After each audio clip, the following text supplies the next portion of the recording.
একটা সময় অতিক্রম করছি, যেটা মহাসচিব বলেছেন যে অনেকে মনে করছে যে সময় পার হয়ে গেছে, কিন্তু আমিও রাজনৈতিক কর্মী হিসেবে মনে করি যে সময় পার হয়ে যায়নি। এখনো যদি নিজেরা ধৈর্য ধরতে পারি, সঠিক সিদ্ধান্তটা নিতে পারি, যেটা সাইফুল ভাইয়ের ব্যাপারে বললাম যে সাইফুল ভাই সেই সময় রাশেদ খান মেননের পথ অনুসরণ করেন নাই, এবং সেটা শুধু পার্টির নেতা হওয়ার জন্য না। যদি তিনি চাইতেন তাহলে সেই সময় রাশেদ খান মেননের সাথে পাশে থেকে ভাগাভাগির সুযোগ নিতে পারতেন, কিন্তু তাহলে আর এই পরিশ্রম এই 17টা বছর তাকে করতে হতো না। সেই কারণে বলবো, এখন একটা উত্তরণের সময় আমরা আছি। এই সময়টা যেমনি আশাবাদী করে, আবার এই সময়টা ভুল করলে আবার ধ্বংসের দিকেও নিয়ে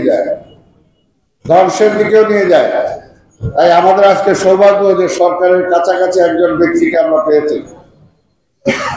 এখানে আমরা বিরোধী দলে আছি, আবার সরকারি দলেরও আছেন। আমরা বিরোধী দল না, সরকারের পক্ষেই আছি আমরা, কিন্তু দুইটা চরিত্রে আছি আমরা। এই দুইটা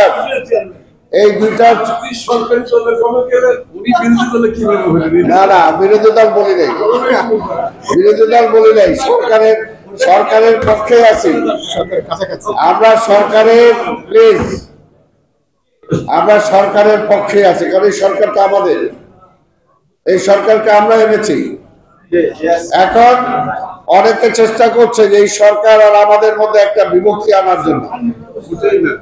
এই যে মধ্যস্বত্বভোগী যাদেরকে বলি আমরা, মধ্যস্বত্বভোগীরা হলো সমাজের জন্য সবচেয়ে ভয়ঙ্কর। কাজে এই মধ্যস্বত্বভোগীদের থেকে আমাদের এই অবস্থাটার সময় যারা সরাসরি সরকারে আছেন এবং আমরা যারা বাইরে আছি, এই মধ্যস্বত্বভোগীরা যাতে আমাদের মধ্যে কোনো বিভক্তির রেখা না টানতে পারে, সেই ব্যাপারে ওনাদেরকেও সচেতন থাকতে হবে, আমাদেরকেও সচেতন থাকতে হবে। ৭১-এর পর আমরা সুযোগ পেয়েছিলাম, আমরা পারি নাই। ৭৫-এর পরে সুযোগ পেয়েছিলাম, আমরা পুরোপুরি পারি নাই। ৯০ আবার অভ্যুত্থান হয়েছিল, সে তারপরেও কিন্তু পুরোপুরি আমরা পারি নাই। কাজে বারবার খালি ফ্যাসিবাদকে বিদায়ী করব আমরা, আর বারবার খালি লড়াই করব গণতন্ত্রের জন্য। বলবো যে রাষ্ট্রের দুঃসময় কাটে নাই, গণতন্ত্রের দুঃসময় কাটে নাই, এটা আর কত বছর? আমরা তো এখন ৭১ সালে যুদ্ধ করেছি, এখন তো কবরের যাওয়ার কাছাকাছি। এর জন্যই বলবো, এখানে নাই ছাত্র প্রতিনিধি, তাদের থাকলেও বলতাম টুকু ভাই, আমি ছাত্র না থাকলেও বলতাম যে ছাত্রদেরকেও আজকে বুঝতে হবে, আমরা তখন ছাত্র ছিলাম ৭১ সালে যারা যুদ্ধ করেছি।